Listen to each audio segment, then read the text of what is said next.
இந்த வீடியோவை நல்லா பாருங்க. சைஸில் சின்னதாக இருக்க உடும்பு பெரிய சைஸில் உள்ள எரும மாட்டோட காலை கடிச்சிருது. காயம் என்னவோ சின்னது தான், அதனால எரும மாடு தப்பிச்சோம் பொழைச்சோன்னு ஓடிடுது. ஆனால் அந்த உடும்பு சேஸ் பண்ணவே இல்லை. It's wait. மறுநாள் இந்த காயம் பெருசாகுது. 3வது நாள் ஃபீவர் வருது. 7வது நாள் கொலாப்ஸ் ஆகி செத்தே போயிடுது. அண்ட் இதில் பார்த்தீங்க அப்படின்னா இதுக்கு காரணம் எரும மாடு உடும்போடு சண்டை போட்டது இல்லை, அது சண்டையே போடலை.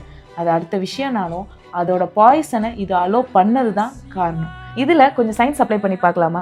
சைக்கலாஜிக்கலாக இதை தான் கிக் த கேட் எஃபெக்ட்னு சொல்கிறாங்க.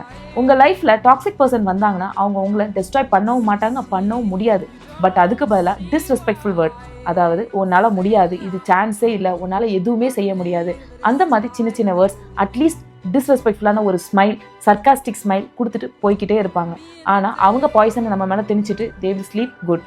பட் அதை நினச்சி நம்ம தூங்காமல் நைட்டு ஃபுல்லாக டிஸ்டர்ப்ட் ஆகி நம்மளோட க்ரோத்தை கேர் பண்ணாமல் நம்ம மொத்தமாக ஸ்பாயில் ஆகி போயிடுவோம். எதுக்கு அதை பற்றி நம்ம கேர் பண்ணணும்? We have to spit out the poison out and we have to go at what we are. நம்மளை பற்றி ஜட்ஜ் பண்ணால் போதும், அடுத்தவங்க யாரும் நம்மளை ஜட்ஜ் பண்ணணும்னு அவசியமே இல்லை. நம்மளோட சக்ஸஸ் நம்ம கையில் தான். என் லைஃப்பில் இந்த மாதிரி பர்சன்ஸ் நிஜமாகவே இருந்திருக்காங்க.